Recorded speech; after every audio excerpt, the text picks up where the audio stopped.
देश दुनिया च वसदे पंजाबियों को जी आया। मैं हरजिंदर सिंह रंधावा, तुम देख रहे हो पंजाब टैलीविजन और मेरे नाल ने सीनियर जर्नलिस्ट इंद्रप्रीत जी और सरदार जगतार सिंह जी। मैं दोनों को जी आया आखना। थैंक यू साਰਿਆਂ ਨੂੰ ਸਤਿ ਸ਼੍ਰੀ ਅਕਾਲ। पंजाब के प्रशासन की वागडोर अनुराग वर्मा पंजाब काडर के अधिकारी एक लंबे अरसे बाद उन्होंने हिस्से ये पोस्ट आई है। सो सब तो वड्डा सवाल इस वेले है कि इस रद्दो बदल के नज़रिए तो एक बेहतर अफसर को लाया गया। जिस तरह के प्रबंध बुने गए ने उहदे विच जंजुआ साहब PPSC के चेयरमैन होणगे ऐसी तवक्को की जा रही है। ते एक तीजा वड्डा नाम ए वेणु प्रसाद मुख्यमंत्री दफ्तर के सब तो वड्डे अधिकारी कि उन्होंने PSPCL का CMD लाया जा रहा, कि उन्होंने जिहड़ा पुराना बिजली बोर्ड हुंदा सी उहदी वागडोर संभाली जा रही है। एक काफ़ी बड़ा सवाल है इस वेले कि उन्होंने एडजस्ट किया जा रहा। 31 जुलाई निर्धारित है उन्होंने रिटायरमेंट, लेकिन उस तो पहला उन्होंने एडजस्ट किया जाऊगा। कंसो है, लेकिन नाल दी नाल ये भी है कि उत्थों के जिहड़े इंजीनियरस ने वो बिल्कुल किसी इस तरह के ब्यूरोक्रेट नूं खास तौर पर रिटायरमेंट तो बाद चाहुंदे नहीं, और इस तरह की कोई परंपरा भी नहीं। वड्डा विरोध होने की संभावना इस नियुक्ति नूं जे हो जाती है तो उन्होंने चुनौती की संभावना पहला ही बनी पई है। बलदेव सिंह सरां एक बिहतर काम भी कर रहे हैं। सो ये सारे मामले अगे बढ़ाने। दूजा मामला सिख हल्कियां दे विच कई दिनों तो उड़ीकी जा रही श्रोमणी कमेटी की इकत्तरता जिन्होंने जनरल इजलास के रूप में देखा जा रहा, उहदे विचों कोई कंक्रीट निकल के आऊगा, कोई फैसला कौन होगा, कोई बड़ा प्रोग्राम दिता जाऊगा, ਇਹਦੇ ਉੱਤੇ नज़र सी। लेकिन अज कोई बहुत बड़ा प्रोग्राम देने तो संकोच किया गया। नो डाउट उस एक्ट की अमेंडमेंट नूं 1925 के एक्ट की अमेंडमेंट नूं रद्द किया गया।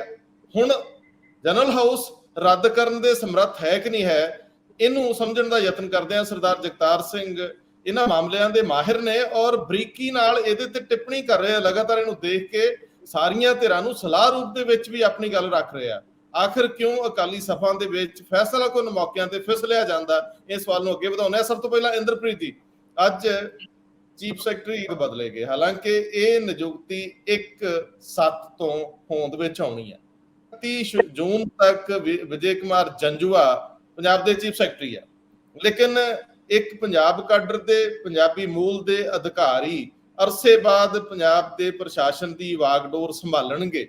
और वड्डी गल आ कि उन्हां कोल एक काफ़ी लंबा समा पिया। जे मैं गलत नहीं तो 2029 के आस पास उन्होंने रिटायरमेंट है।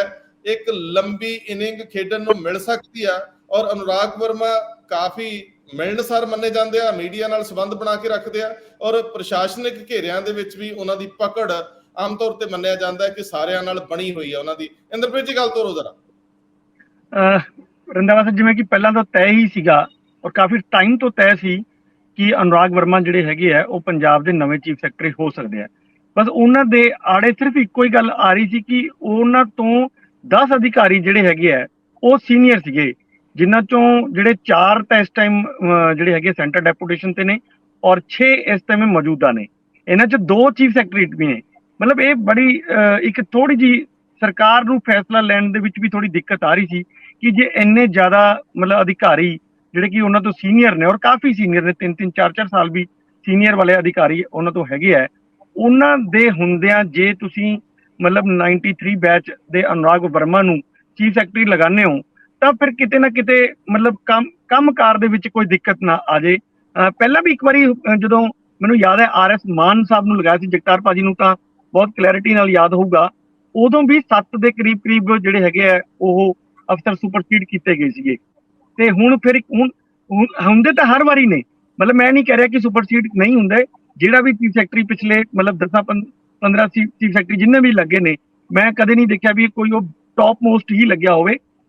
सिर्फ एक राजन कश्यप नूं छोड़ के बाकी सारे दे सारे जिन्ने हैगे ने उन्हां दे विच 1-2 उन्हां तो सीनियर रहे ही ने। पर यह पहली बार है कि 10 अधिकारी जिहड़े हैगे आ वो उन्हां तो सीनियर होण। तो यह बड़ी इंटरस्टिंग होगी अगले दिनों च देखना कि अनुराग वर्मा किवें इन्हां सारे सीनियर्स नूं नाल लैके चल सकदे हैं। अनुराग वर्मा जी एक खासियत हैगी है कि वो बड़े मिलनसार अफसर ने। सारे तकरीबन जिन्ने ऑफिसर्स ने उन्हां नाल भी, ईवन मीडिया नाल भी उन्हां दे बड़े अच्छे तालुकात ने। ते मैनूं लगदा है कि वो एक जिहड़ी एक नाराजगी हुंदी है उहनूं दूर करके जरूर एक इस तरह का सिस्टम बना के रखणगे जिहदे नाल काम कार दे विच मैनूं भी जिवें हैगा वो सरकार नूं कोई दिक्कत ना आए। सरदार जगतार सिंह जी, ਵੈਸੇ ਤੁਹਾਡੀ ਟਿੱਪਣੀ ਬੜੀ, ਕਿਉਂਕਿ ਤੁਸੀਂ ਤਾਂ ਸਾਲਾਂ ਦੇ ਸਾਲ ਸਕੱਤਰੇਤ ਦੇ ਵਿੱਚ ਹੁੰਦੀਆਂ ਰੱਦੋ ਬਦਲ ਨੂੰ ਦੇਖਿਆ, ਤੁਸੀਂ ਸਕੱਤਰੇਤ ਦੇ ਵਿੱਚ ਬਿਊਰੋਕ੍ਰੇਸੀ ਤੇ ਸਰਕਾਰ ਚਲਾਉਣ ਦੇ ਤਰੀਕਿਆਂ ਨੂੰ ਦੇਖਿਆ, ਔਰ ਬੜੀਆਂ ਸਰਕਾਰਾਂ ਤਾਂ ਇਸ ਤਰ੍ਹਾਂ ਦੀਆਂ ਹੀ ਜਿਨ੍ਹਾਂ ਨੂੰ ਕਿਹਾ ਜਾਂਦਾ ਰਿਹਾ ਵੀ ਇਹਨਾਂ ਨੂੰ ਤਾਂ ਚਲਾਉਂਦੇ ਹੀ ਅਫਸਰ ਨੇ, ਉਹ ਆਪ ਤਾਂ ਬਹੁਤੇ ਗਾਂ ਆਉਂਦੇ ਹੀ ਨਹੀਂਗੇ ਜਾਂ ਆਪਣੇ ਬੁੱਲੇ ਲੁੱਟਦੇ ਰਹਿੰਦੇ ਆ। ਸੋ ਤੁਹਾਡੀ ਟਿੱਪਣੀ ਬੜੀ ਅਹਿਮ ਰਹੂਗੀ। ਦੇਖੋ, ਜਿਹੜੀ ਸਰਕਾਰ ਦੀ ਪਛਾਣ ਹੈ ਉਹ 2 ਪੋਸਟਾਂ ਤੇ ਅਪਾਰਟਮੈਂਟਸ ਹੁੰਦੀ ਹੈ, ਡੀਜੀਪੀ, ਚੀਫ ਸੈਕਟਰੀ। ਤੀਸਰਾ ਮੈਂ ਨਾਲ ਲੈਣਾ ਹੁੰਦਾ ਪ੍ਰਿੰਸੀਪਲ ਸੈਕਟਰੀ। ਤੁਸੀਂ ਹੈ ਕਿ ਇਹ ਚੋਇਸ ਕਿਹੋ ਜਿਹੀ ਹੁੰਦੀ ਹੈ। ਗੱਲ ਜਿਹੜੀ ਸੁਪਰ ਸੈਸ਼ਨ ਦੀ ਹੈ, ਇਹ ਮੇਰੇ ਖਿਆਲ ਚ ਇਹ 6 ਵਾਰੀ ਬਣੇ ਹੈ ਚੀਫ ਸੈਕਟਰੀ ਸਾਹਿਬ ਦਿਆਲ ਸਿੰਘ ਦੀ ਸਰਕਾਰ ਦੇ ਵਿੱਚ, ਉਦੋਂ ਵੀ ਉਹਨਾਂ ਨੇ ਕਾਫੀ ਅਫਸਰ ਸੁਪਰਸੀਡ ਕੀਤੇ ਸੀਗੇ। ਟ੍ਰੈਡੀਸ਼ਨ ਇਹ ਹੈ ਕਿ ਜਿਹੜੇ ਬੰਦੇ ਸੁਪਰਸੀਡ ਹੁੰਦੇ ਉਹਨਾਂ ਨੂੰ ਸਕੇਲ ਦੇ ਦਿੱਤਾ ਜਾਂਦਾ ਚੀਫ ਸੈਕਟਰੀ ਤੇ ਦੇਣਾ ਪੈਂਦਾ, ਨਾਰਮਲ ਪ੍ਰੈਕਟਿਸ ਹੈਗੀ ਹੈ। ਲੇਕਿਨ ਗੱਲ ਸਿਰਫ ਸਕੇਲ ਦੀ ਨਹੀਂ ਹੁੰਦੀ, ਇਹ ਪੋਸਟ ਟਾਪ ਮੋਸਟ ਪੋਸਟ ਹੈ, ਇਹ ਪ੍ਰੈਸਟੀਜ ਇਨਵਾਇਰਨਮੈਂਟ ਹੁੰਦੀ ਹੈ। ਮੈਂ ਪਿਛਲੇ ਹਫਤੇ ਕਿਤੇ ਬਾਈ ਚਾਂਸ ਸੈਕਟਰੀਏਟ ਗਿਆ ਤੇ ਉੱਥੇ ਇੱਕ ਰਿਟਾਇਰਡ IAS ਅਫਸਰ ਉਹ ਕਹਿੰਦਾ ਜੀ ਮੈਨੂੰ ਨਾਲ ਤੁਸੀਂ ਚੀਫ ਸੈਕਟਰੀ ਲਿਖੋ। ਚੀਫ ਸੈਕਟਰੀ ਬਣੇ ਨਹੀਂ ਕਦੇ, ਮਤਲਬ ਉਹ ਦਿਮਾਗ 'ਚ ਰਹਿੰਦੀ ਹੈ, ਲੇਕਿਨ ਇਹ ਵੀ ਡੈਜ਼ਿਗਨੇਸ਼ਨ ਸੀ ਵੀ ਪਰ ਉਸ ਲੈਵਲ ਤੇ ਪਹੁੰਚ ਗਏ ਸੀਗੇ, ਲੇਕਿਨ ਬੜੇ ਨਹੀਂ ਸੀਗੇ। ਸੋ ਅਫਸਰ ਤੇ ਖਾਸ ਰਹਿੰਦੀ ਹੈ ਕਿ ਮੈਨੂੰ ਬਣਾਇਆ ਨਹੀਂ ਗਿਆ। ਸੋ ਉਹ ਦਿੱਕਤ ਹੈ। ਬਾਕੀ ਇਹ ਸਰਕਾਰ ਕਿਵੇਂ ਚੱਲਦੀ ਹੈ, ਕਿ ਜਿਹੜੀਆਂ ਗਲਤੀਆਂ ਪਹਿਲਾਂ ਪ੍ਰੋਸੀਜਰਲ ਇਸ ਸਰਕਾਰ ਦੇ ਵਿੱਚ ਹੋਈਆਂ ਕਿ ਉਹ ਹੁਣ ਬੰਦ ਹੋ ਜਾਣਗੀਆਂ। ਜਦੋਂ ਜਜੂਆ ਹੋਰੀ ਚੀਫ ਸੈਕਟਰੀ ਲੱਗੇ ਹੈ, ਲੋਕਾਂ ਨੇ ਇਸ ਚੋਇਸ ਤੇ ਕੁਐਸਚਨ ਮਾਰਕ ਲਾਇਆ ਸੀਗਾ ਤੇ ਸਭ ਦੇ ਸਾਹਮਣੇ ਹੈ ਕਿ ਕੁਝ ਲੈਵਲ ਤੇ ਪ੍ਰੋਸੀਜਰਲ ਗਲਤੀਆਂ, ਜਿਵੇਂ ਵਾਈਸ ਚਾਂਸਲਰ ਦੀ ਫਾਈਲ ਹੈ ਇਸ ਤਰੀਕੇ ਦੀਆਂ, ਵੀ ਪ੍ਰੋਸੀਜਰ ਕੀ ਹੈ। ਜਦੋਂ ਤੁਸੀਂ ਪ੍ਰੋਸੀਜਰ ਹੀ ਫਾਲੋ ਪ੍ਰੋਪਰ ਨਹੀਂ ਕਰਦੇ ਤੇ ਇਹਦਾ ਮਤਲਬ ਇਹ ਕਿ ਬਿਊਰੋਕ੍ਰੇਸੀ ਤੁਹਾਨੂੰ ਠੀਕ ਐਡਵਾਈਸ ਨਹੀਂ ਕਰਨੀ ਕਿ ਉਹ ਜਿਹੜੀਆਂ ਗਲਤੀਆਂ ਹੋ ਰਹੀਆਂ ਸੀ ਹੁਣ ਉਹ ਬੰਦ ਹੋ ਜਾਣਗੀਆਂ, ਟੈਸਟ ਹੋਵੇਗਾ। ਇੰਦਰਪ੍ਰੀਤ ਜੀ, ਇਹ ਵੀ ਕਾਫੀ ਅਹਿਮ ਆ ਕਿ ਲਗਭਗ ਅੱਜ 26 ਤਰੀਕ ਦੇ ਵਿੱਚ ਇਹ ਆਰਡਰ ਹੋ ਗਏ। ਔਰ ਇਹਦੇ ਨਾਲ ਮੈਨੂੰ ਥੋੜਾ ਜਿਹਾ ਇੱਕ ਹੋਰ ਹਲਕੀ ਜਿਹੀ ਗੱਲ ਜੋੜ ਦਿਓ ਕਿ ਇਹਨਾਂ ਦਿਨਾਂ ਦੇ ਵਿੱਚ ਹੀ ਇੱਕ ਹੋਰ ਰੌਲਾ ਸੀ ਕਿ ਇਹ ਵੇਨੂ ਪ੍ਰਸ਼ਾਦ ਵੀ ਰਿਟਾਇਰ ਹੋਣ ਵਾਲੇ ਆ 31 ਜੁਲਾਈ, ਉਹਨਾਂ ਦੀ ਵੀ ਰਿਟਾਇਰਮੈਂਟ ਡੇਟ ਤੈਅ ਹੀ ਆ। ਤੇ ਉਸ ਤੋਂ ਪਹਿਲਾਂ ਉਹਨਾਂ ਦੀ ਐਡਜਸਟਮੈਂਟ ਔਰ ਉਹਨਾਂ ਦੀ ਖਾਸ਼ ਤਾਂ ਹੋਊਗੀ ਨਾ ਵੀ ਭਾਵੇਂ ਮਹੀਨੇ ਲਈ ਚੀਫ ਸੈਕਟਰੀ ਵਾਲੀ ਜਿਹੜੀ ਬਾਹਰ ਨੇਮ ਪਲੇਟ ਲੱਗੇ, ਮੈਨੂੰ ਲੱਗਦਾ ਵੀ ਇਹ ਕਾਫੀ ਤਕਲੀਫ ਦੇ ਹੋ ਜਾਂਦਾ। ਪਰ CMD ਵਾਲੀ ਪੋਸਟ ਉਹ ਵੀ ਕਾਫੀ ਅਹਿਮ ਆ। ਮੈਨੂੰ ਜੀ ਦਾ ਕਾਫੀ ਅਨੁਭਵ ਰਿਹਾ ਬਿਜਲੀ ਬੋਰਡ ਦੇ ਵਿੱਚ, ਗਾਏ ਬਗਾਏ ਕਦੇ ਉਹ ਚਾਰਜ ਵੀ ਲੈ ਲੈਂਦੇ ਰਹੇ ਨੇ। ਪਤਾ ਲੱਗਿਆ ਕਿ ਨਜ਼ਰ ਉਹਨਾਂ ਦੀ ਉੱਥੇ ਵੀ ਆ ਵੀ ਮਹੀਨੇ ਕੁ ਲਈ ਜੇ ਚੀਫ ਸੈਕਟਰੀ ਨਹੀਂ ਬਣੇ ਤਾਂ ਇਹ ਤਾਂ ਵੱਟ ਤੇ ਪਈ ਹੈ। ਪਰ ਕੀ ਬਰਦਾਸ਼ਤ ਕਰ ਲੈਣਗੇ ਇੰਜੀਨੀਅਰ? ਤੇ ਦੂਜੀ ਗੱਲ ਵੀ ਕੀ ਇਹ ਨਿਯੁਕਤੀਆਂ ਚੈਲੰਜ ਨਹੀਂ ਹੋ ਜਾਂਦੀਆਂ ਜਿਹੜੀਆਂ ਟੈਕਨੋਕ੍ਰੇਟਸ ਵੀ ਹੈਗੀਆਂ? ਰੰਧਾਵਾ ਸਾਹਿਬ, ਜਿਹੜੀ ਤੁਸੀਂ ਪਹਿਲਾਂ ਗੱਲ ਕੀਤੀ ਕਿ VK ਜੰਜੂਆ ਹੋਰਾਂ ਦਾ ਜਿਹੜਾ ਗਿਆ ਹੋਇਆ, ਉਹਨਾਂ ਨੇ ਸੇਵਾ ਵਿਸਤਾਰ ਮੰਗਿਆ ਸੀਗਾ ਆਪਣਾ 1 ਸਾਲ ਲਈ, ਤੇ ਆਸ ਕੀਤੀ ਜਾ ਰਹੀ ਸੀ ਵੀ 3 ਕੁ ਮਹੀਨੇ ਦਾ ਜਿਹੜਾ ਮਿਲ ਜੂਗਾ ਉਹਨਾਂ ਨੂੰ। ਉਹਦੇ ਲਈ ਮੈਨੂੰ ਅੱਜ ਹੀ ਪਤਾ ਲੱਗਿਆ ਹੈਗਾ ਕਿ ਉਹਨਾਂ ਨੂੰ ਨਾ ਹੋ ਗਈ ਹੈ। ਇਸ ਤੋਂ ਬਾਅਦ ਹੀ ਸਰਕਾਰ ਨੇ ਇਹ ਫੈਸਲਾ ਲਿਆ। ਹਾਲਾਂਕਿ ਇਹ ਚੀਜ਼ ਮਤਲਬ ਸਾਹਮਣੇ ਨਹੀਂ ਆਈ, ਪਰ ਮੈਨੂੰ ਇੱਕ ਬਹੁਤ ਸੀਨੀਅਰ ਅਧਿਕਾਰੀ ਨੇ ਕਿਹਾ ਕਿ ਕੈਬਨਿਟ ਸੈਕਟਰੀ ਜਿਹੜੇ ਹੈਗੇ ਹੈ ਉਹਨਾਂ ਨੇ ਮਨਾ ਕਰ ਦਿੱਤਾ ਕਿ ਕੋਈ ਵੀ ਸੇਵਾ ਵਿਸਤਾਰ ਨਹੀਂ ਦਿੱਤਾ ਜਾਏਗਾ। ਸੋ ਉਹ ਜਿਹੜੀ ਆਪਾਂ ਗੱਲ ਕਰੀਏ ਕਿ ਉਹ ਤਾਂ ਦਰਕਿਨਾਰ ਹੋ ਗਈ। ਇਸ ਕਰਕੇ ਸਰਕਾਰ ਨੇ ਫਿਰ ਕੋਈ ਵੇਟ ਨਹੀਂ ਕੀਤੀ ਔਰ ਅਨੁਰਾਗ ਵਰਮਾ ਦੇ ਅੱਜ ਹੀ ਆਰਡਰ ਜਾਰੀ ਕਰ ਦਿੱਤੇ ਹੈ। ਜਿਹੜੀ ਗੱਲ ਤੁਸੀਂ ਇਹ ਵੇਣੂ ਪ੍ਰਸਾਦ ਸਾਹਿਬ ਦੀ ਕਰ ਰਹੇ ਹੋ CMD ਲੱਗਣ ਦੀ, ਬਿਲਕੁਲ ਨੋ ਡਾਊਟ ਕਿ ਇਹ ਇੱਕ ਖੁਆਇਸ਼ ਹੁੰਦੀ ਹੈ, ਹਰ ਆਫਿਸਰ ਦੀ ਖੁਆਇਸ਼ ਹੁੰਦੀ ਹੈ ਕਿ ਉਹ ਚੀਫ ਸੈਕਟਰੀ ਬਣੇ। ਜਿਵੇਂ ਜਗਤਾਰ ਸਰ ਨੇ ਹੁਣੀ ਗੱਲ ਕੀਤੀ ਹੈ ਵੀ ਜਿਹੜੇ ਬੰਦੇ ਨੂੰ ਸਕੇਲ ਮਿਲ ਜਾਂਦੇ ਆ ਚੀਫ ਸੈਕਟਰੀ ਦੇ, ਉਹ ਵੀ ਇਹ ਚਾਹੁੰਦੇ ਹੁੰਦੇ ਆ ਕਿ ਵੀ ਸਾਡੇ ਨਾਲ ਫਾਰਮਰ ਚੀਫ ਸੈਕਟਰੀ ਲਿਖੋ, ਪਰ ਲਿਖਿਆ ਨਹੀਂ ਜਾ ਸਕਦਾ ਕਿਉਂਕਿ ਉਹ ਸਕੇਲ ਹੁੰਦਾ। ਪੋਸਟ ਹੋਣਾ ਅਲੱਗ ਚੀਜ਼ ਹੈ, ਸਕੇਲ ਦੇਣਾ ਇੱਕ ਅਲੱਗ ਚੀਜ਼ ਹੈ। ਸੋ ਉਹਦੇ ਵਿੱਚ ਸਾਰਿਆਂ ਨੂੰ ਅੱਜ ਸਪੈਸ਼ਲ ਚੀਫ ਸੈਕਟਰੀ ਦੇ ਸਕੇਲ ਤਾਂ ਮਿਲ ਗਏ ਆ ਔਰ ਉਹ ਸਾਫ਼ ਹੈ ਕਿ ਉਹ ਸਾਰੇ ਜਿਹੜੇ ਹੈਗੇ ਚੀਫ ਸੈਕਟਰੀ ਸਾਹਿਬ ਤੋਂ ਸੀਨੀਅਰ ਨੇ ਜੀ। ਉਹਨਾਂ ਨੂੰ ਇਸ ਕਰਕੇ ਨਹੀਂ ਚੁਣਿਆ ਗਿਆ ਕਿਉਂਕਿ ਉਹਨਾਂ ਕੋਲ ਸਿਰਫ ਔਰ ਸਿਰਫ ਜੁਲਾਈ ਦਾ ਮਹੀਨਾ ਹੀ ਬਚਿਆ ਹੋਇਆ। ਦੇਖੋ, ਚੀਫ ਸੈਕਟਰੀ ਇੱਕ ਸਰਕਾਰ ਦਾ ਚਿਹਰਾ ਵੀ ਹੁੰਦਾ ਤੇ ਉਹ ਚਿਹਰੇ ਇੰਨੀ ਜਲਦੀ ਬਦਲਣਾ ਵੀ ਸਰਕਾਰ ਨਹੀਂ ਚਾਹੁੰਦੀ ਕਦੇ ਵੀ। ਇਸ ਕਰਕੇ ਮੈਨੂੰ ਇਹ ਨਹੀਂ ਸੀ, ਮੈਨੂੰ ਇਹ ਕਲੈਰਿਟੀ ਨਾਲ ਹੀ ਸੀਗਾ ਕਿ ਉਹਨਾਂ ਨੂੰ ਚੀਫ ਸੈਕਟਰੀਸ਼ਿਪ ਤੱਕ ਨਹੀਂ ਮਿਲੇਗੀ। ਹਾਂ, ਉਹਦੇ ਬਦਲੇ ਉਹਨਾਂ ਨੂੰ ਕੋਈ ਚੰਗੀ ਪੋਸਟ ਤੇ ਸਰਕਾਰ ਲਗਾ ਸਕਦੀ ਹੈ। ਉਹਦੇ ਲਈ ਪਹਿਲਾਂ ਇਹ ਵੀ ਇੱਕ ਚੱਲ ਰਿਹਾ ਸੀਗਾ ਕਿ ਸੁਰੇਸ਼ ਕੁਮਾਰ ਜੀ ਵਾਲੀ ਜਿਹੜੀ ਪੋਸਟ ਹੈਗੀ ਹੈ ਚੀਫ ਪ੍ਰਿੰਸੀਪਲ ਸੈਕਟਰੀ ਵਾਲੀ, ਕਿ ਉਸੇ ਨੂੰ ਰਿਵਾਈਵ ਕਰ ਲਿਆ ਜਾਏ ਔਰ ਉਹਨੂੰ CMO 'ਚ ਹੀ ਰੱਖ ਲਿਆ ਜਾਏ। ਹੁਣ ਤਾਂ ਉਹਨਾਂ ਨੂੰ ਕਾਫੀ ਤਜਰਬਾ ਹੋ ਗਿਆ CMO ਦਾ। ਦੂਜਾ ਇਹ ਸੀਗਾ ਕਿ ਕੋਈ ਹੋਰ ਜਿਹੜਾ ਮਤਲਬ ਕੋਈ ਕਾਰਪੋਰੇਸ਼ਨ ਵੱਡੀ ਜਾਂ ਕਮਿਸ਼ਨ ਵੱਡਾ ਜਿਹੜਾ ਹੈਗਾ ਉਹਦੇ ਵਿੱਚ ਲਗਾਇਆ ਜਾਏ। ਤਾਂ ਕਮਿਸ਼ਨ ਦੇ ਤੌਰ ਤੇ ਤਾਂ ਸੁਰੇਸ਼ ਅਰੋੜਾ ਜੀ ਵਾਲੀ ਇੱਕ ਜਿਹੜੀ ਪੋਸਟ ਹੈਗੀ ਹੈ ਆਰਟੀਆਈ ਕਮਿਸ਼ਨ ਜਿਹੜਾ ਹੈਗਾ ਉਹ ਵੀ ਖਾਲੀ ਹੋ ਰਹੀ ਹੈ। ਲੇਕਿਨ ਉਹ 2-3 ਮਹੀਨੇ ਉਹਨੂੰ ਪਏ ਹਜੇ, ਸਤੰਬਰ 'ਚ ਸ਼ਾਇਦ ਖਾਲੀ ਹੋਣੀ ਹੈ, ਇਸ ਕਰਕੇ ਉਹ ਵੇਟਿੰਗ ਦੇ ਵਿੱਚ ਰੱਖ ਲਈ ਗਈ ਹੈ। ਪਰ ਨਾਲ ਦੀ ਨਾਲ ਹੀ ਇੱਕ ਸੀਐਮਡੀ ਪਾਵਰਕੌਮ, ਇਹ ਬੜੀ ਪਾਵਰਫੁਲ ਪੋਸਟ ਹੈ। ਜੇ ਦੇਖੋ, ਜੇ ਕਾਰਪੋਰੇਸ਼ਨਾਂ ਕੋਈ ਜੇ ਦੋ ਵੱਡੀਆਂ ਪਾਵਰਫੁਲ ਨੇ ਤਾਂ ਉਹ ਦੋ ਹੀ ਨੇ, ਇੱਕ ਪਾਵਰਕੌਮ ਹੈਗੀ ਹੈ ਔਰ ਇੱਕ ਮੰਡੀ ਬੋਰਡ। ਇਹੀ ਦੋ ਇਹ ਜਿਹੇ ਚੇਅਰਮੈਨ ਨੇ ਜਿੱਥੇ ਦੇ ਚੇਅਰਮੈਨ ਨੂੰ ਬਹੁਤ ਪਾਵਰ ਹੁੰਦੀ ਹੈ। ਬਾਕੀ ਕਾਰਪੋਰੇਸ਼ਨਾਂ ਬਹੁਤ ਨੇ, 28-29 ਤੋਂ ਜ਼ਿਆਦਾ ਸ਼ਾਇਦ ਕਾਰਪੋਰੇਸ਼ਨਾਂ ਹੋਣਗੀਆਂ, ਪਰ ਉਹ ਸਾਰੀਆਂ ਡੰਮੀ ਹੁੰਦੀਆਂ। ਸਿਰਫ ਜਿਹਨੂੰ ਆਪਾਂ ਇਹ ਕਹਿੰਦੇ ਆ ਕਿ ਵੀ ਉਹ ਆਪਣੇ ਪੋਲੀਟੀਕਲ ਜਿਹੜੇ ਲੋਕ ਨੇ, ਨੇਤਾ ਨੇ ਤੁਹਾਡੇ, ਉਹਨਾਂ ਦੀ ਐਡਜਸਟਮੈਂਟਸ ਵਾਸਤੇ ਹੁੰਦੀਆਂ ਨੇ। ਪਾਵਰਫੁਲ ਪੋਸਟਾਂ ਸਿਰਫ ਆ ਦੋ ਹੀ, ਪਾਵਰਕੌਮ ਔਰ ਮੰਡੀ ਬੋਰਡ। ਹੁਣ ਮੰਡੀ ਬੋਰਡ ਦੇ ਉੱਤੇ ਆਲਰੇਡੀ ਬਰਸਟ ਸਾਹਿਬ ਨੇ ਕਬਜ਼ਾ ਕਰ ਹੀ ਲਿਆ ਤੇ ਹੁਣ ਰਹਿ ਗਿਆ ਇਕੱਲਾ ਪਾਵਰਕੌਮ। ਪਾਵਰਕੌਮ ਦੇ ਵਿੱਚ ਇਸ ਟਾਈਮ ਬਲਦੇਵ ਸਿੰਘ ਸਰਾਂ ਜਿਹੜੇ ਹੈਗੇ ਨੇ ਉਹ ਲੱਗੇ ਹੋਏ ਨੇ। ਤੇ ਇਹਦੇ ਵਿੱਚ ਇੱਕ ਹਿੰਚ ਹੈ, ਇਹ ਗੱਲ ਜਿਹੜੀ ਤੁਸੀਂ ਗੱਲ ਕੀਤੀ ਸੀ ਪਹਿਲਾਂ, ਉਹ ਹੈ ਕਿ ਜਦੋਂ ਇਹ ਬਿਜਲੀ ਬੋਰਡ ਤੋੜਿਆ ਗਿਆ ਸੀ, ਦੋ ਭਾਗਾਂ ਦੇ ਵਿੱਚ ਤੋੜਿਆ ਸੀ, ਜਦੋਂ ਟਰਾਂਸਕੌਮ ਤੇ ਪਾਵਰਕੌਮ ਦੋ ਹਿੱਸੇ ਕੀਤੇ ਸੀ, ਤਾਂ ਇੰਜੀਨੀਅਰਸ ਦਾ ਬਹੁਤ ਵੱਡਾ ਇਹਦੇ ਵਿੱਚ ਵਿਰੋਧ ਸੀ ਕਿ ਤੁਸੀਂ ਬਿਜਲੀ ਬੋਰਡ ਨੂੰ ਤੋੜ ਰਹੇ ਹੋ। ਤਾਂ ਜਦੋਂ ਬਾਲ ਸਾਹਿਬ ਨੇ ਤੋੜਿਆ ਸੀ ਤਾਂ ਉਹਨਾਂ ਨੂੰ ਕਿਹਾ ਗਿਆ ਸੀ ਵੀ ਜਿਹੜਾ ਬਿਜਲੀ ਬੋਰਡ ਦੀ ਜਗ੍ਹਾ ਤੇ ਪਾਵਰਕੌਮ ਅਸੀਂ ਦਾ ਜਿਹੜਾ ਉਹ ਲਗਾਵਾਂਗੇ, ਉਹ ਹਮੇਸ਼ਾ ਹੀ ਟੈਕਨੋਕ੍ਰੇਟ ਹੋਏਗਾ।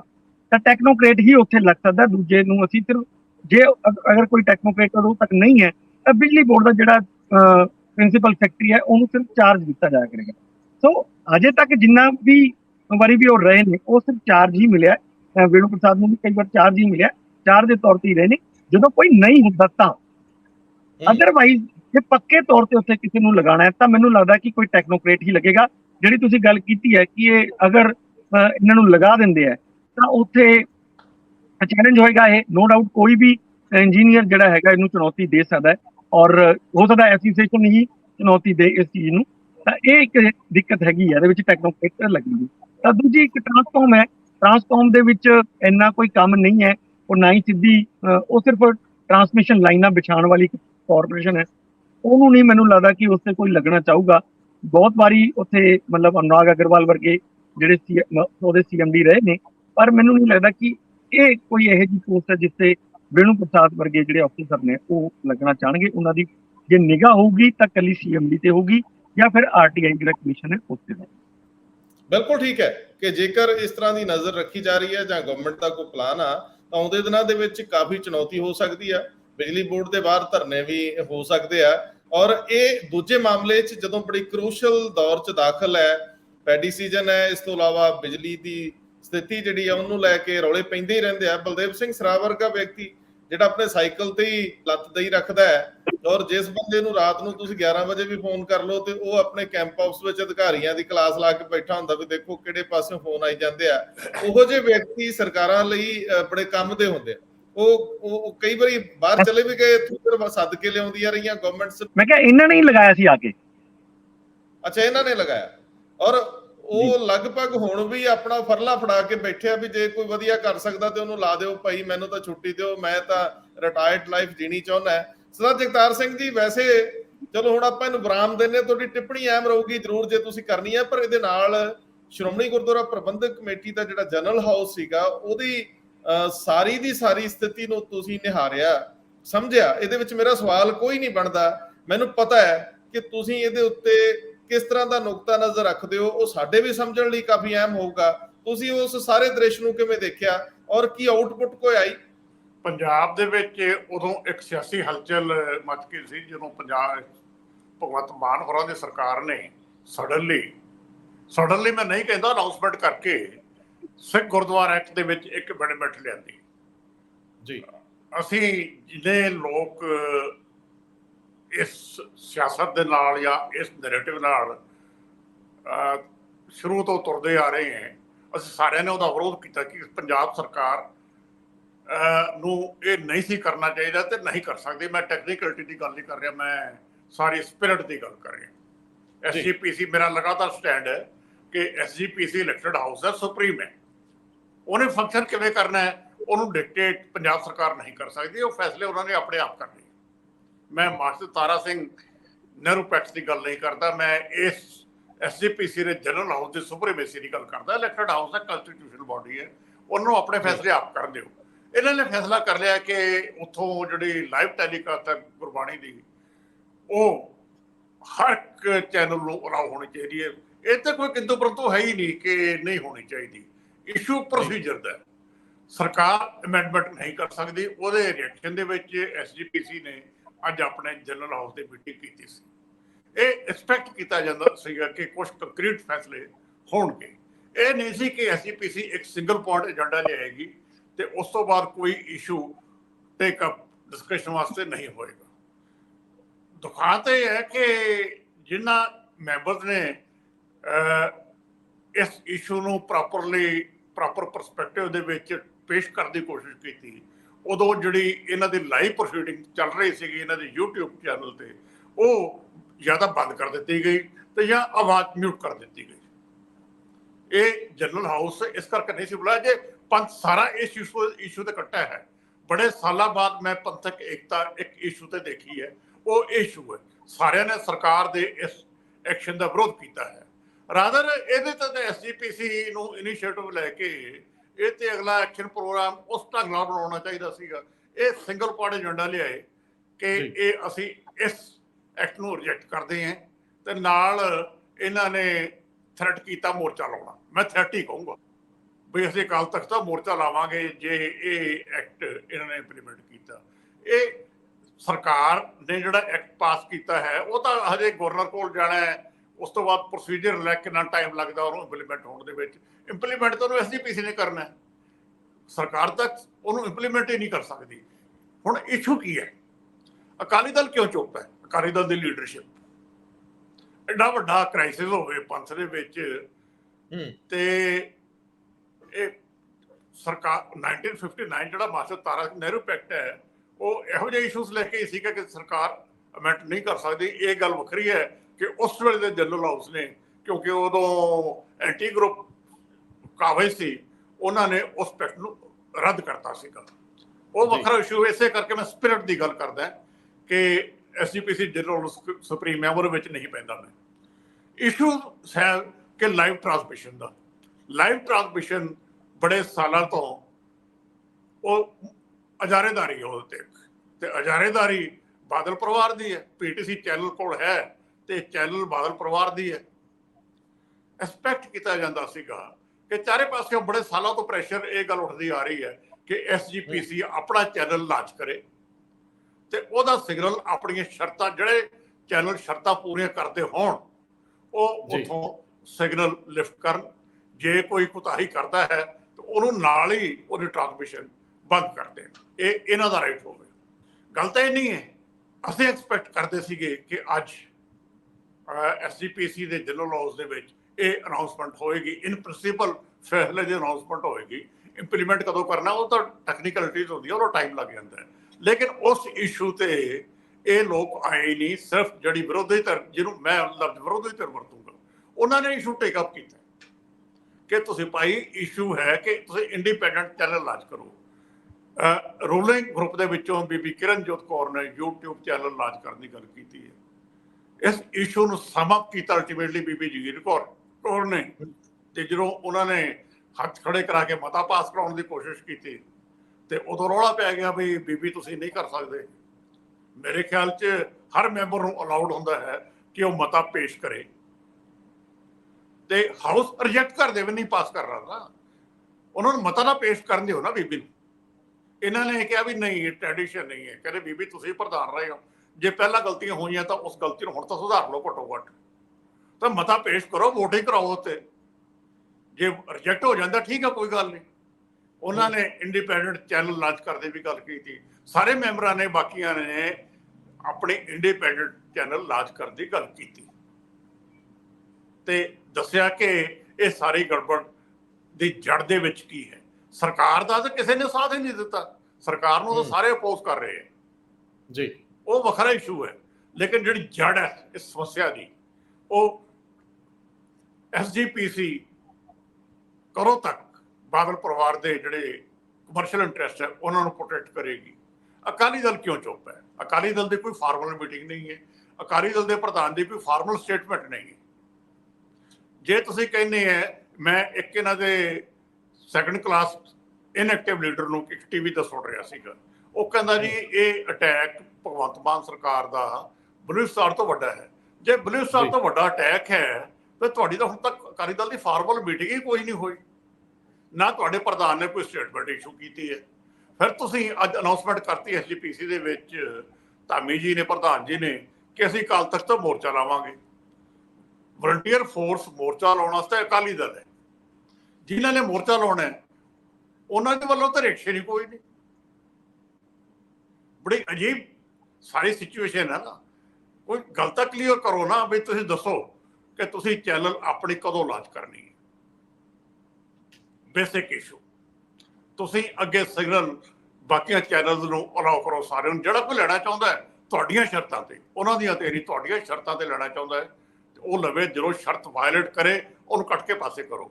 ਉਹਦੇ ਵਿੱਚ ਜੇ ਇਕੱਲਾ ਪੀਟੀਸੀ ਹੀ ਰਹਿ ਜਾਂਦਾ ਹੈ ਤੇ ਵੈਲਕਮ, ਕੋਈ ਗੱਲ ਨਹੀਂ, ਟੈਸਟ ਤਾਂ ਹੋ ਜਾਏਗਾ ਨਾ। ਅੱਜ ਇੱਕ ਮੈਂਬਰ ਨੇ ਇਹ ਵੀ ਕਿਹਾ ਕਿ ਬਾਦਲ ਪਰਿਵਾਰ ਘੱਟੋ ਘੱਟ ਪੀਟੀਸੀ ਡੋਨੇਟ ਕਰ ਦੇਵੇ ਨਾ ਐਸਜੀਪੀਸੀ ਨੂੰ, ਬੜੇ ਸਾਲ ਚਲਾਇਆ ਇਹ ਇਸ਼ੂ ਵੀ ਹੈ। ਤੇ ਉਸ ਪਰਿਵਾਰ ਵਾਸਤੇ ਕੋਈ ਗੱਲ ਹੀ ਨਹੀਂ ਚੈਨਲ ਡੋਨੇਟ ਕਰਨਾ, ਲੇਕਿਨ ਜਿਹੜੀ ਚੁੱਪੀ ਹੈ ਉਹਨਾਂ ਦੀ ਉਹ ਵੱਖਰਾ ਇਸ਼ੂ ਹੈ। ਕਿ ਇਸ ਸਿਚੁਏਸ਼ਨ ਦੇ ਵਿੱਚ ਇਹ ਲੋਕ ਇਸ ਕਾਬਲ ਹੈਗੇ ਹੈ ਕਿ ਇੱਕ ਮੋਰਚਾ ਲਾਂਚ ਕਰ ਸਕਣ? ਬਿਲਕੁਲ, ਇਹ ਵੱਡੀ ਗੱਲ ਹੈ। ਜੇ ਲਾਂਚ ਹੀ ਨਹੀਂ ਕਰ ਸਕਦੇ ਤੁਸੀਂ ਫਿਰ ਅਨਾਉਂਸਮੈਂਟ ਕਿਉਂ ਕਰਦੇ ਹੋ? ਅਕਾਲੀ ਦਲ ਦਾ ਇਤਿਹਾਸ ਸ਼ਾਨਾਮਤਾ ਇਤਿਹਾਸ ਹੈ। ਇਹੋ ਜਿਹੀਆਂ ਲੜਾਈਆਂ ਕਿਸੇ ਵੀ ਹੋਰ ਪਾਰਟੀ ਨੇ ਹਿੰਦੁਸਤਾਨ ਦੇ ਵਿੱਚ ਨਹੀਂ ਲੜੀਆਂ, ਉਹ ਵੱਖਰਾ ਇਸ਼ੂ ਹੈ।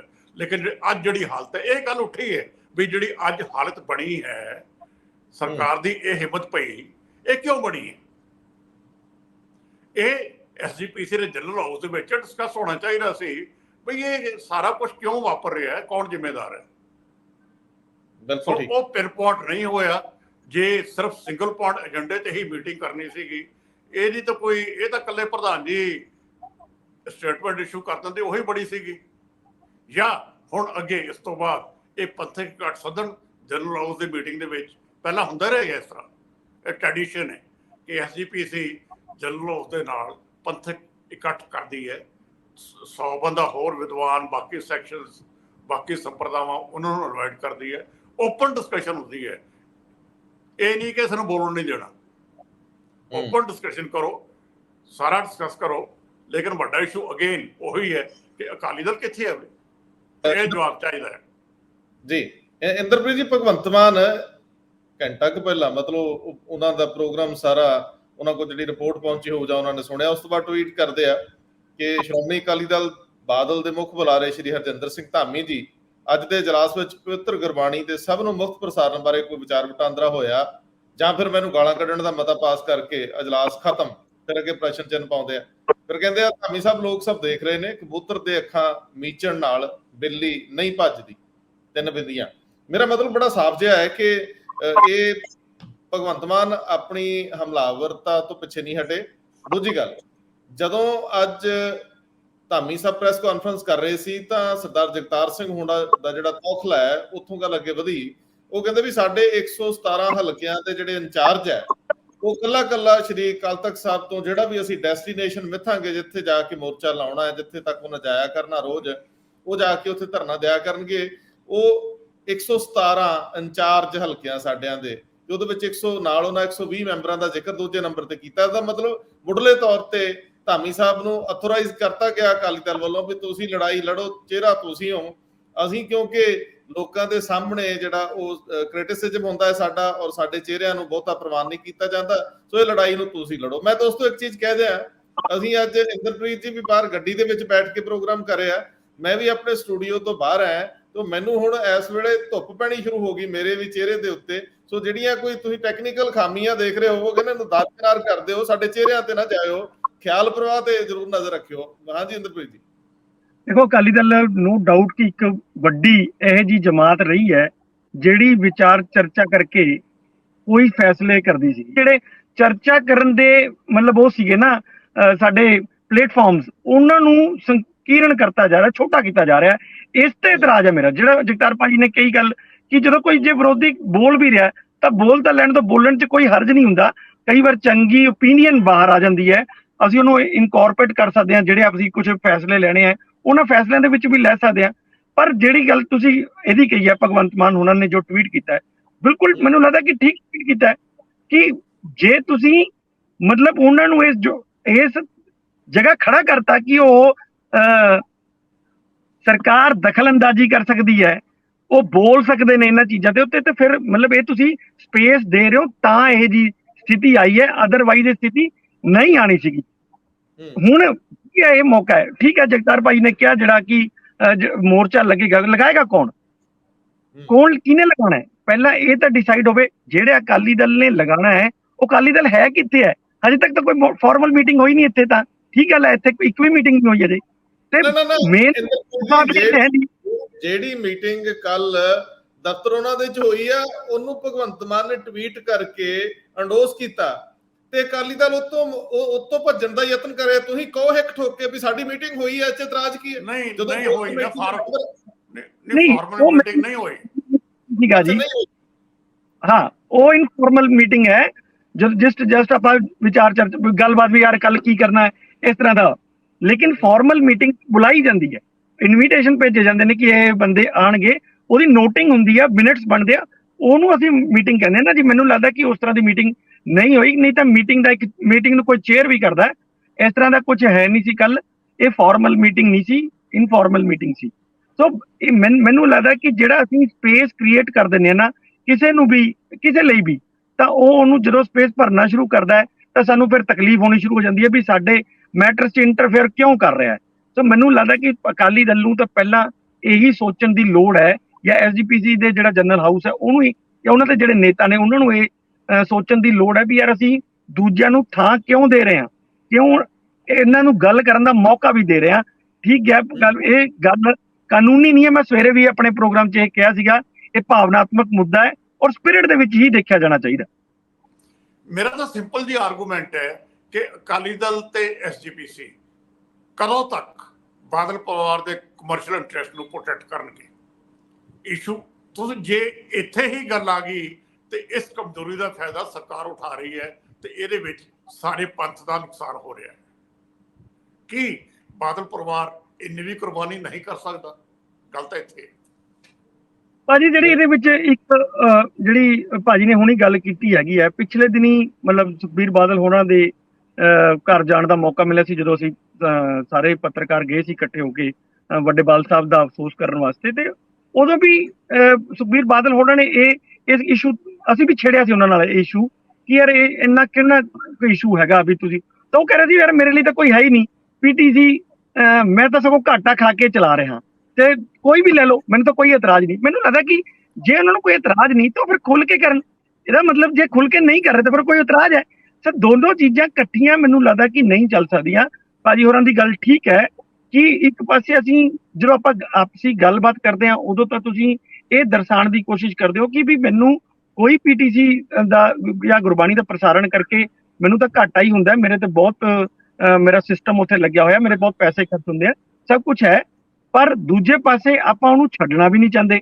ਇਹ ਠੀਕ ਗੱਲ ਹੈ ਕਿ ਅੱਜ ਇਹ ਹੋ ਗਿਆ ਸੀਗਾ ਇੱਕ ਜਿਹੜਾ ਇੱਕ ਆਇਆ ਵੀ ਇਸ਼ੂ ਵੀ ਜਿਹੜਾ ਪੀਟੀਸੀ ਸਿਮਰਨ ਹੈ, ਘੱਟੋ ਘੱਟ ਉਹੀ ਜਿਹੜਾ ਹੈਗਾ ਉਹ ਵੀ ਡੋਨੇਟ ਕਰ ਦੇਗਾ ਐਸਜੀਪੀਸੀ ਨੂੰ, ਬਾਦਲ ਪਰਿਵਾਰ ਸਾਰਾ ਸਿਸਟਮ ਵੀ ਡੋਨੇਟ ਕਰੇਗਾ ਔਰ ਉਹਦੇ ਉੱਪਰ ਪੀਟੀਸੀ ਸਿਮਰਨ ਦੀ ਬਜਾਏ ਸ਼੍ਰੋਮਣੀ ਗੁਰਦੁਆਰਾ ਪ੍ਰਬੰਧਕ ਕਮੇਟੀ ਦਾ ਚੈਨਲ ਬਣ ਜਾਏਗਾ। ਤਾਂ ਲੱਗਦਾ ਸੀਗਾ ਕਿ ਹਾਂ ਇਲੈਕਸ਼ਨ ਤੋਂ ਵੀ ਮੀਟਿੰਗ ਸ਼ੁਰੂ ਹੋਣ ਤੋਂ ਪਹਿਲਾਂ ਇੱਕ ਵੱਡਾ ਫੈਸਲਾ ਹੋਣ ਜਾ ਰਿਹਾ ਹੈ, ਪਰ ਮੈਨੂੰ ਲੱਗਦਾ ਕਿ ਗੱਲ ਉੱਥੇ ਦੀ ਉੱਥੇ ਹੀ ਖੜੀ ਹੈ। ਅਜੇ ਜਨਰਲ ਇਜਲਾਸ ਬੁਲਾ ਕੇ ਵੀ ਕੋਈ ਫਾਇਦਾ ਨਹੀਂ ਹੋਇਆ। ਅੱਛਾ ਸਰਦਾਰ ਸਿੰਘ ਜੀ, ਹਾਂਜੀ ਦੱਸੋ ਤੁਸੀਂ। ਪਰ ਮੇਰਾ ਸਵਾਲ ਇਹ ਹੈ ਕਿ ਅੱਜ ਦੇ ਇਜਲਾਸ ਵਿੱਚ ਜੋ ਕਾਰਵਾਈ ਹੋਈ, ਪ੍ਰੋਸੀਡਿੰਗਸ ਹੋਈਆਂ, ਉਸ ਤੋਂ ਬਾਅਦ ਪ੍ਰੈਸ ਕਾਨਫਰੰਸ ਹੋਈ, ਤੁਹਾਨੂੰ ਲੱਗਦਾ ਕਿ ਸ਼੍ਰੋਮਣੀ ਕਮੇਟੀ ਔਰ ਅਕਾਲੀ ਦਲ ਭਗਵੰਤ ਮਾਨ ਨੂੰ ਜਾਂ ਉਹਨਾਂ ਦੀ ਸਰਕਾਰ ਨੂੰ ਜਾਂ ਉਹਨਾਂ ਦੇ ਫੈਸਲੇ ਨੂੰ ਡੈਂਟ ਪਾਉਣ ਦੇ ਵਿੱਚ ਕਾਮਯਾਬ ਹੋਏ? ਇਹਦੇ ਨਾਲ ਸਿੱਖ ਮਾਨਸਿਕਤਾ ਭਗਵੰਤ ਮਾਨ ਦੇ ਥੋੜਾ ਬਹੁਤਾ ਖਿਲਾਫ ਹੋਈ ਹੈ?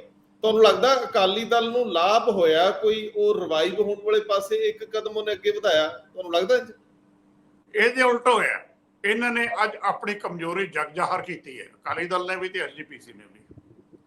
ਅੱਜ ਦੀ ਡੇਟ ਦੇ ਵਿੱਚ ਭਗਵੰਤ ਮਾਨ ਨੂੰ ਇਹਨਾਂ ਦੀ ਮੀਟਿੰਗ ਦਾ ਕੋਈ ਨਾ ਹੀ ਇਸ ਮੀਟਿੰਗ ਦਾ ਸਿੱਖ ਮਾਨਸਿਕਤਾ ਤੇ ਫਰਕ ਪੈਂਦਾ ਹੈ। ਸਿੱਖ ਮਾਨਸਿਕਤਾ ਤਾਂ ਆਲਰੇਡੀ ਇਹਨਾਂ ਦੇ ਖਿਲਾਫ ਹੋਈ ਵੀ ਇਸੇ ਦਾ ਫਾਇਦਾ ਭਗਵੰਤ ਮਾਨ ਨੇ ਉਠਾਇਆ ਹੈ। ਮੈਂ ਐਕਸਪੈਕਟ ਕਰਦਾ ਕਈ ਦਿਨਾਂ ਤੋਂ, ਰਾਦਰ ਮੈਂ ਲਿਖਦਾ ਵੀ ਰਿਹਾ, ਕਹਿੰਦਾ ਵੀ ਰਿਹਾ ਕਿ ਇਹ ਕ੍ਰਾਈਸਿਸ ਜਦੋਂ ਇਹਨਾਂ ਨੇ ਅਨਾਉਂਸਮੈਂਟ ਕਰਤੀ ਕਿ ਅਸੀਂ ਐਕਟ ਦੀ ਅਮੈਂਡਮੈਂਟ ਲੈ ਰਹੇ ਹਾਂ, ਕਿ ਉਦੋਂ ਭਗਵੰਤ ਆਪਣੇ ਸਰਦਾਰ ਸੁਖਬੀਰ ਸਿੰਘ ਬਾਦਲ ਦੀ ਡਿਊਟੀ ਨਹੀਂ ਸੀ ਬਣਦੀ ਕਿ ਉਹ ਅਨਾਉਂਸਮੈਂਟ ਕਰ ਦਿੰਦੇ ਕਿ ਅਸੀਂ ਇਹ ਜਿਹੜੇ ਰਾਈਟਸ ਹੈਗੇ ਆ ਅਸੀਂ SGPC ਨੂੰ ਵਾਪਸ ਦੇਣੀ। ਜਿਹੜੀ ਗੱਲ ਇੰਦਰਪ੍ਰੀਤ ਜੀ ਕਹਿੰਦੇ ਵੀ ਅਸੀਂ ਜਦੋਂ ਮਿਲੇ ਸੀਗੇ ਤੇ ਉਹਨਾਂ ਨੇ ਕਿਹਾ ਮੈਂ ਤਾਂ ਘਾਟੇ ਨਾਲ ਚਲਾ ਰਿਹਾ। ਜੇ ਤੁਸੀਂ ਘਾਟੇ ਨਾਲ ਚਲਾ ਰਹੇ ਹੈ ਫਿਰ ਤੁਸੀਂ ਅਨਾਉਂਸਮੈਂਟ ਕਰੋ ਕਿ ਅਸੀਂ ਛੱਡਿਆ, ਤੇ ਸਾਰੀ ਕ੍ਰਾਈਸਿਸ ਡਾਇਲਿਊਟ ਹੋ ਜਾਂਦੀ। ਸੋ ਇਹ ਇੰਪ੍ਰੈਸ਼ਨ ਤੁਸੀਂ ਕਿਉਂ ਦੇ ਰਹੇ ਹੋ ਫਿਰ ਜੇ ਘਾਟੇ ਨਾਲ ਚਲਾ ਰਹੇ ਹੋ ਕਿ ਬਈ ਇਹਨਾਂ ਦੇ ਕਮਰਸ਼ੀਅਲ ਇੰਟਰਸਟ ਵੱਜੇ ਵੀ ਹੈ। ਕੋਈ ਹੁਣ ਤੱਕ ਜੇ ਮੀਟਿੰਗ ਵੀ ਤੁਸੀਂ ਨਹੀਂ ਕੀਤੀ, ਤੁਸੀਂ ਕੋਈ ਸਟੇਟਮੈਂਟ ਵੀ ਇਸ਼ੂ ਨਹੀਂ ਕੀਤੀ, ਦੂਜੇ ਪਾਸੇ ਕਹਿ ਰਹੇ ਹੋ ਮੈਂ ਘਾਟੇ ਨਾਲ ਚਲਾ ਰਿਹਾ, ਇਹ ਤਾਂ ਕੰਟਰਾਡਿਕਸ਼ਨ ਹੈ। ਕਿਤੇ ਤਾਂ ਕੋਈ ਕਿਸੇ ਪਾਸੇ ਦਾ ਝੂਠ ਹੈ ਨਾ ਸਾਰੀ ਗੱਲ ਦੇ ਵਿੱਚ। ਸੋ ਇਸ ਕਰਕੇ ਇਹ ਜਿਹੜਾ ਇਹ ਕਹਿਣਾ ਕਿ ਮੈਂ ਘਾਟੇ ਨਾਲ ਚਲਾ ਰਿਹਾ, ਇਹ ਗੱਲ ਮੰਨਣ ਵਾਲੀ ਨਹੀਂ ਹੈ, ਕਿਉਂਕਿ ਜਿਹੜੀ ਉਹ TRP ਵੱਧਦੀ ਹੈ ਨਾ ਉਹਦੇ ਨਾਲ ਫਿਰ ਐਡ ਵੀ ਉਨੀ ਵੱਧਦੀ ਹੈ। ਆਪਾਂ ਚਲੋ ਉਸ ਗੱਲ ਦੇ ਵਿੱਚ ਨਹੀਂ ਪੈਂਦੇ, ਲੇਕਿਨ ਮੈਂ ਸਿਰਫ ਪੋਲੀਟੀਕਲ ਇਸ਼ੂ ਦੀ ਗੱਲ ਕਰੂੰਗਾ। ਸਿੱਖ ਮਾਨਸਿਕਤਾ ਤੇ ਇਸ ਗੱਲ ਦਾ ਜਿਹੜੀ ਅੱਜ ਦੀ ਇਹਨਾਂ ਦੀ ਜਨਰਲ ਹਾਊਸ ਦੀ ਮੀਟਿੰਗ ਹੈ ਇਹਦਾ ਕੋਈ ਫਰਕ ਨਹੀਂ ਪਿਆ। ਇੰਦਰਪ੍ਰੀਤ ਜੀ, ਇੱਕ ਮੈਂਬਰ ਸੀਗੇ ਪੁੜੈਨ ਸਾਹਿਬ, ਮੈਂ ਪੂਰਾ ਨਾ ਭੁੱਲ ਗਿਆ, ਕਾਲੀ ਦੇ ਵਿੱਚ ਉਹਨਾਂ ਨੇ ਬਹੁਤ ਸਟ੍ਰਿਕਟ ਟਿੱਪਣੀਆਂ ਕੀਤੀਆਂ। ਉਹਨਾਂ ਨੇ ਕਿਹਾ ਅਸੀਂ ਜਿਹੜਾ ਤੁਸੀਂ ਮਤਾ ਲਿਆਂਦਾ ਉਹਦੇ ਹੱਕ 'ਚ ਹੈ ਵੀ ਇਹਨੂੰ ਰੱਦ ਕੀਤਾ ਜਾਂਦਾ ਹੈ, ਪਰ ਉਹਨਾਂ ਨੇ ਕਿਹਾ ਕਿ ਪਹਿਲੀਆਂ ਇਸ ਸਰਕਾਰ ਨੂੰ ਤਾਂ ਕਹਿੰਦੇ ਆ, ਇਸ ਸਰਕਾਰ ਨੂੰ ਬਹੁਤ ਸਾਰੇ ਸਿੱਖਾਂ ਨੇ ਵੋਟਾਂ ਪਾਈਆਂ ਨੇ, ਇਹ ਭੁੱਲਣਾ ਨਹੀਂ ਚਾਹੀਦਾ। ਉਹਨਾਂ ਨੇ ਸਖਤ ਲਫ਼ਜ਼ਾਂ 'ਚ ਇਹ ਗੱਲ ਕਹੀ। ਉਹਨਾਂ ਨੇ ਕਿਹਾ ਕਿ ਪਹਿਲੀਆਂ ਸਰਕਾਰਾਂ ਜੋ ਕਰਦੀਆਂ ਰਹੀਆਂ ਉਹਨੂੰ ਵੀ ਉਸੇ ਹੀ ਜਗ੍ਹਾ ਤੇ ਲਿਆਓ ਨਾ। ਆਪਾਂ ਪੱਕੇ ਤੌਰ ਤੇ ਕਹੀਏ ਕਿ ਕੋਈ ਵੀ ਸਰਕਾਰ ਦਖਲਅੰਦਾਜ਼ੀ ਨਾ ਕਰੇ। ਅਸੀਂ ਪਿਛਲੀਆਂ ਸਰਕਾਰਾਂ, ਉਹਨਾਂ ਨੇ ਉਹ ਸੰਕੇਤ ਮਾਤਰ ਕਿਹਾ ਕਿ ਜਥੇਦਾਰਾਂ ਨੂੰ ਤਲਬ ਕਰਕੇ ਅਸੀਂ ਇਸ਼ਤਿਹਾਰ ਵੀ ਦਿੰਦੇ ਰਹੇ ਉਹਨਾਂ ਨੂੰ ਜਸਟੀਫਿਕੇਸ਼ਨ ਲਈ, ਜਿਹੜੇ ਉਹਦੇ ਸਾਥ ਵਾਲੇ ਮਾਮਲੇ ਸੀਗੇ। ਇਹ ਸਵਾਲ ਉਹਨਾਂ ਨੇ ਜ਼ੋਰ ਨਾਲ ਉਠਾਇਆ ਔਰ ਉਹਨਾਂ ਨੇ ਹੋਰ ਵੀ ਇੱਕ ਦੋ ਮਾਮਲੇ ਬੜੇ ਅਹਿਮ ਲਏ ਨੇ। ਇਹ ਉੱਥੇ ਥੋੜੀ ਅੱਜ ਵਿਰੋਧਾਭਾਸ ਜਿਹਾ ਬਣਿਆ ਨਜ਼ਰ ਤਾਂ ਆਇਆ। ਦੇਖੋ, ਜਿਹੜੀ ਤੁਸੀਂ ਗੱਲ ਕਰ ਰਹੇ ਹੋ ਵੀ ਉਹ ਬਿਲਕੁਲ ਠੀਕ ਹੈ। ਜਦੋਂ ਕੋਈ ਦੂਸਰਾ ਬੰਦਾ ਦਖਲ ਅੰਦਾਜ਼ੀ ਕਰਦਾ ਹੈ ਅਕਾਲੀ ਦਲ ਤੋਂ ਬਾਹਰ, ਮਤਲਬ ਅਕਾਲੀ ਦਲ ਦੀ ਸਰਕਾਰ ਹੈਗੀ ਹੈ ਤਾਂ ਉਹ ਤਾਂ ਜੋ ਮਰਜ਼ੀ ਕਰੇ, ਉਹ ਤਾਂ ਰਾਈਟ ਹੈ। ਉਹ ਵੀ ਅਕਾਲੀ ਦਲ ਦੇ ਉਹ ਜਥੇਦਾਰ ਸਾਹਿਬ ਨੂੰ ਮੁੱਖ ਮੰਤਰੀ ਦੇ ਚੰਡੀਗੜ੍ਹ ਦੇ ਘਰ ਦੇ ਵਿੱਚ ਵੀ ਬੁਲਾਇਆ ਜਾ ਸਕਦਾ ਹੈ। ਇਸ ਤਰ੍ਹਾਂ ਦੀਆਂ ਗੱਲਾਂ ਆਮ ਹੁੰਦੀਆਂ ਰਹੀਆਂ ਨੇ। ਸੋ ਉਹ ਤਾਂ ਫਿਰ ਸਾਰਾ ਕੁਝ ਠੀਕ ਹੈ, ਪਰ ਜੇ ਕੋਈ ਹੋਰ ਸਰਕਾਰ ਆ ਕੇ ਕਰਦੀ ਹੈ ਤਾਂ ਫਿਰ ਉਹ ਸਾਰਾ ਕੁਝ ਗਲਤ ਹੈ।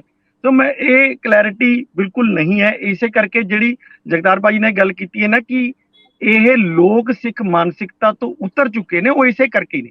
ਇਹੀ ਜਿਹੜੀਆਂ ਚੀਜ਼ਾਂ ਹੋਈਆਂ ਨੇ ਨਾ ਪਿੱਛੇ, ਜਿਨ੍ਹਾਂ ਦੇ ਉੱਤੇ ਬਾਰ-ਬਾਰ ਗੱਲ ਤਾਂ ਕੀਤੀ ਜਾ ਰਹੀ ਹੈ ਕਿ ਮਾਫੀ ਮੰਗੀ ਜਾਏ, ਪੰਥ ਤੋਂ ਮਾਫ ਕਰਵਾ ਲਿਆ ਜਾਏ ਜਥੇਦਾਰ ਸਾਹਿਬ ਨੂੰ ਕਹਿ ਕੇ, ਇਹ ਸਾਰੀਆਂ ਗੱਲਾਂ ਤਾਂ ਚੱਲਦੀਆਂ ਨੇ, ਪਰ ਇਸ ਤੇ ਹਿੰਮਤ ਕੋਈ ਨਹੀਂ ਦਿਖਾ ਰਿਹਾ।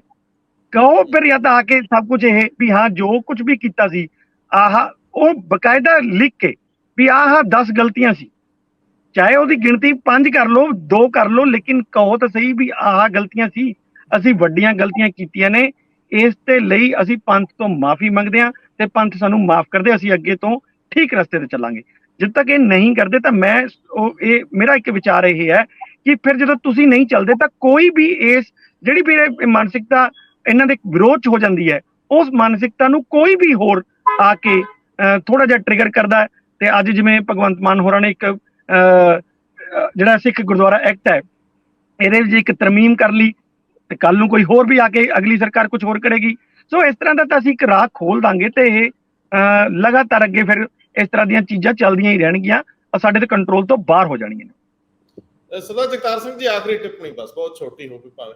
ਬੀਬੀ ਕਰਨਜੋਤ ਕੌਰ ਨੇ ਪ੍ਰਧਾਨ ਨੂੰ ਯਾਦ ਕਰਾਇਆ ਕਿ ਪ੍ਰਧਾਨ ਸਾਹਿਬ ਸਟੇਟਮੈਂਟਾਂ ਤੁਸੀਂ ਬਹੁਤ ਵਾਰੀ ਦਿੱਤੀਆਂ ਤੇ ਅੱਜ ਮੌਕਾ ਹੈ ਕਿ ਤੁਸੀਂ ਐਲਾਨ ਕਰੋ। ਬੀਬੀ ਜਗੀਰ ਕੌਰ ਨੇ ਜਿਹੜਾ ਮਤਾ ਲਿਆਉਣ ਦੀ ਕੋਸ਼ਿਸ਼ ਕੀਤੀ ਆ, ਇਸ ਦੌਰਾਨ ਦੇ ਵਿੱਚ ਕੁਝ ਸਮੇਂ ਲਈ ਮਾਈਕ ਦੀ ਆਵਾਜ਼ ਬਹੁਤ ਜ਼ਿਆਦਾ ਧੀਮੀ ਕਰਤੀ ਗਈ, ਲਗਭਗ ਬੰਦ ਕਰਤੀ ਗਈ, ਬਹੁਤ ਕੰਨ ਲਾ ਕੇ ਸੁਣਨਾ ਪੈ ਰਿਹਾ ਸੀਗਾ। ਇਹ ਵੀ ਰੌਲਾ ਪੈ ਗਿਆ ਕਿ ਤੁਸੀਂ ਵਿਰੋਧੀ ਆਵਾਜ਼ ਨੂੰ ਅਜੇ ਵੀ ਨਹੀਂ ਸੁਣ ਰਹੇ, ਜਿਹੜੇ ਤੁਹਾਡਾ ਸਮਰਥਨ ਕਰਨ ਆਏ ਆ, ਜਿਹੜੇ ਮਤੇ ਦੇ ਖਿਲਾਫ ਆਏ ਨੇ, ਤੁਹਾਡੇ ਹੱਕ 'ਚ ਖੜਨ ਲਈ, ਐਕਟ ਦੇ ਖਿਲਾਫ ਆਏ ਨੇ, ਮਤੇ ਦੇ ਹੱਕ 'ਚ ਖੜਨ ਲਈ, ਤੁਸੀਂ ਉਹਨਾਂ ਨੂੰ ਵੀ ਬਰਦਾਸ਼ਤ ਨਹੀਂ ਕਰ ਰਹੇ। ਮੈਨੂੰ ਸਮਝ ਆਈ ਜਿਹੜੇ ਕਿ 2 ਮਤੇ ਬੀਬੀ ਜਗੀਰ ਕੌਰ ਦੇ ਹੱਥ ਵਿੱਚ ਸੀਗੇ, ਜਿੰਨੀ ਕੁ ਆਵਾਜ਼ ਮੈਨੂੰ ਸਮਝ ਆਈ, ਇੱਕ ਮਤਾ ਜਨਰਲ ਸੀ, ਦੂਸਰਾ ਸਪੈਸੀਫਿਕ ਸੀ, ਦੂਸਰਾ ਮਤਾ ਸੀ ਪਹਿਲਾਂ ਦਾ ਰਿਜੈਕਟ ਕਰਨ ਵਾਲਾ ਸੀ, ਬਈ ਇਹ ਜੋ ਕੁਝ ਹੋਇਆ ਰਿਜੈਕਟ ਕਰੋ ਤੇ ਇਹਦਾ ਜ਼ਿੰਮੇਦਾਰ ਕੌਣ ਹੈ ਉਹ ਆਈਡੈਂਟੀਫਾਈ ਕਰੋ, ਉਹਨੂੰ ਕੰਡੈਮ ਕਰੋ। ਦੂਸਰਾ ਸੀ ਕਿ ਐਸਜੀਪੀਸੀ ਆਪਣਾ ਇੰਡੀਪੈਂਡੈਂਟ ਚੈਨਲ ਲਾਂਚ ਕਰੇ। ਉੱਥੇ ਰੌਲਾ ਪੈ ਗਿਆ। ਜਿਹੜੀ ਗੱਲ ਆਪਾਂ ਕਰ ਰਹੇ ਹਾਂ ਕਿ ਜਦ ਤੱਕ ਐਸਜੀਪੀਸੀ ਆਪਣਾ ਇੰਡੀਪੈਂਡੈਂਟ ਚੈਨਲ ਲਾਂਚ ਨਹੀਂ ਕਰਦੀ ਉਦੋਂ ਤੱਕ ਇਹ ਇਸ਼ੂ ਰਿਜ਼ਾਲਵ ਨਹੀਂ ਹੋ ਸਕਦਾ। ਬੀਬੀ ਕਿਰਨਜੋਤ ਕੌਰ ਨੇ ਵੀ ਗੱਲ ਇਹੀ ਕੀਤੀ, ਲੇਕਿਨ ਉਹਨਾਂ ਨੇ ਕੀਤੀ ਆਪਣੇ YouTube ਚੈਨਲ ਦੀ। YouTube ਚੈਨਲ ਤਾਂ ਆਲਰੇਡੀ ਇਹ ਪ੍ਰੋਸੈਸ ਚੱਲ ਰਿਹਾ ਹੈ। ਇਸ਼ੂ ਸੈਟਲਾਈਟ ਚੈਨਲ ਦਾ ਹੈ, ਉਹ ਅੱਗੇ ਸਿਗਨਲ ਡਿਸਟ੍ਰੀਬਿਊਟ ਕੀਤੇ ਜਾਣ। YouTube ਦੀ ਆਪਣੀ ਥਾਂ ਹੈ, ਸੈਟਲਾਈਟ ਚੈਨਲ ਦੀ ਆਪਣੀ ਥਾਂ ਹੈ। ਮੇਨ ਇਸ਼ੂ ਸੈਟਲਾਈਟ ਚੈਨਲ ਦਾ ਹੈ। ਇਹ ਟੈਕਨੀਕਲਿਟੀ ਹੈ, ਲੇਕਿਨ ਹੈਰਾਨੀ ਦੀ ਗੱਲ ਇਹ ਹੈ ਜਿਹੜਾ ਮੇਨ ਇਸ਼ੂ ਹੈ ਉਹਨੂੰ ਤੁਸੀਂ ਸਪਰੈਸ ਕਰ ਰਹੇ ਹੋ ਤੇ ਸਿਰਫ ਜਿਹੜਾ ਮਤਾ ਕੇਂਦਰ ਸਰਕਾਰ ਆਪਣਾ ਪੰਜਾਬ ਸਰਕਾਰ ਦਾ ਹੈ ਉਹਨੂੰ ਰਿਜੈਕਟ ਕਰ ਰਹੇ ਹੋ। ਜਦ ਤੱਕ ਜਿਹੜਾ ਬੀਬੀ ਜਗੀਰ ਕੌਰ ਦਾ ਮਤਾ ਨੰਬਰ 2 ਹੈ ਉਹ ਪਾਸ ਨਹੀਂ ਹੁੰਦਾ। ਪਾਸ ਨਹੀਂ ਹੋਣ ਤੋਂ ਮਤਲਬ ਇਹ ਹੈ ਕਿ ਇਸ਼ੂ ਬੇਸਿਕਲੀ ਉਹ ਹੈ, ਜਦ ਤੱਕ ਤੁਸੀਂ ਆਪਣੀ ਚੈਨਲ ਲਾਂਚ ਨਹੀਂ ਕਰਦੇ ਉਦੋਂ ਤੱਕ ਇਹ ਸਿੱਖ ਮਾਨਸਿਕਤਾ ਤੁਹਾਡੇ ਨਾਲ ਨਹੀਂ ਚੱਲੇਗੀ। ਬਿਲਕੁਲ ਠੀਕ ਹੈ। ਔਰ ਇਹਦੇ ਉੱਤੇ ਖਾਮੋਸ਼ੀ ਧਾਰਨ ਕਰੀ ਰੱਖੀ ਗਈ, ਇਹ ਕਹਿ ਕੇ ਕਿ ਇੱਕ ਸਬ ਕਮੇਟੀ ਇਹਦੇ ਉੱਤੇ ਵਿਚਾਰ ਕਰ ਰਹੀ ਹੈ ਤੇ ਉਹ ਜਲਦ ਫੈਸਲਾ ਲਏਗੀ। ਮੈਂ ਕਲੀਅਰ ਕਰ ਦਿਆਂ, ਇਹਨਾਂ ਨੂੰ ਘੱਟੋ ਘੱਟ ਇਹ ਅਨਾਉਂਸਮੈਂਟ ਕਰਨੀ ਚਾਹੀਦੀ ਸੀਗੀ ਕਿ ਅਸੀਂ ਇਨ ਪ੍ਰਿੰਸੀਪਲ ਫੈਸਲਾ ਲੈ ਲਿਆ ਚੈਨਲ ਲਾਂਚ ਕਰਨ ਦਾ, ਡਿਟੇਲ ਉਹਦੀ ਵਰਕਆਊਟ ਕਰੀਏ ਇੱਕ ਕਮੇਟੀ। ਘੱਟੋ ਘੱਟ ਇਹ ਅਨਾਉਂਸਮੈਂਟ ਹੋਣੀ ਚਾਹੀਦੀ ਸੀ, ਉਹ ਵੀ ਨਹੀਂ ਹੋਈ। ਜੀ ਇੰਦਰਪ੍ਰੀਤ ਜੀ।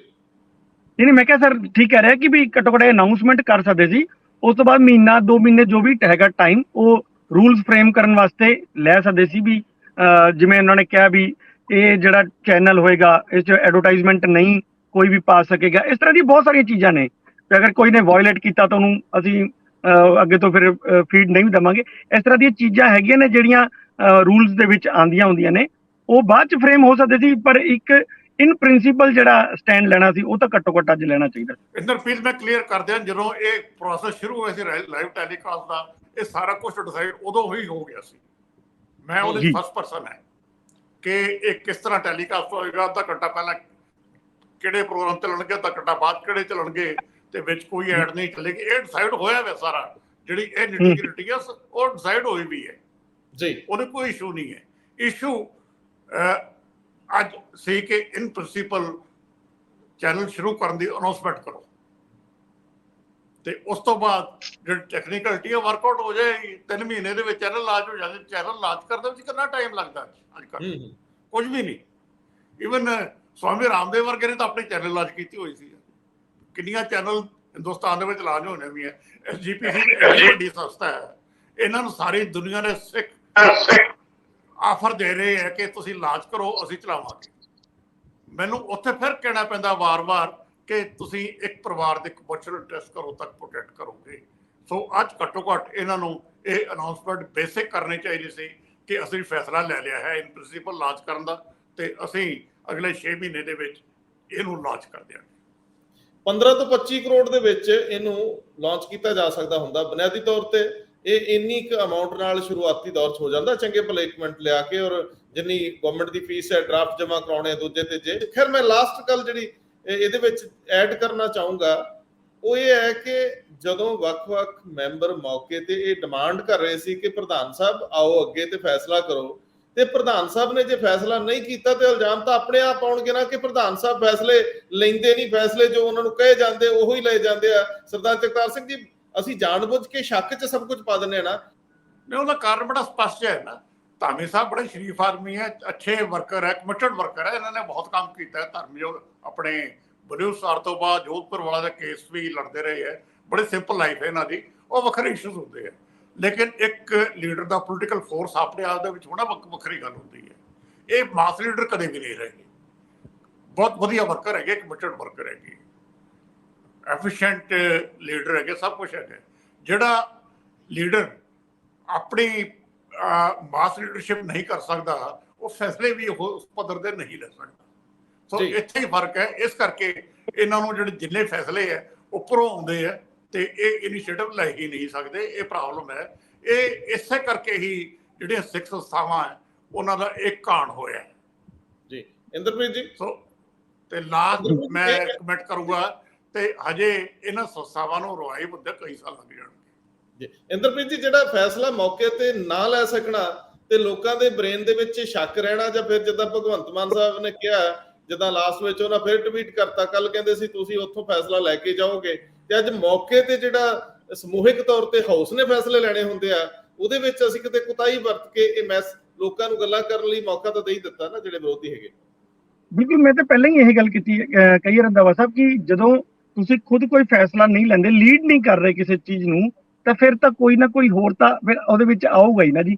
ਇਹ ਜਿਹੜੀ ਕੱਲ ਦਾ ਟਵੀਟ ਇਹੀ ਸੀਗਾ ਕਿ ਤੁਸੀਂ ਉੱਥੇ ਜਿਹੜਾ ਗਏ ਹੋ ਅਕਾਲੀ ਦਲ ਦੇ ਦਫ਼ਤਰ 'ਚ, ਉਹਨਾਂ ਤੋਂ ਇੱਕ ਕੋਈ ਚਿੱਠੀ ਲੈਣ ਗਏ ਹੋ ਵੀ ਭਾਈ ਇਹੀ ਜਾ ਕੇ ਪੜ੍ਹ ਦੇਣੀ ਹੈ।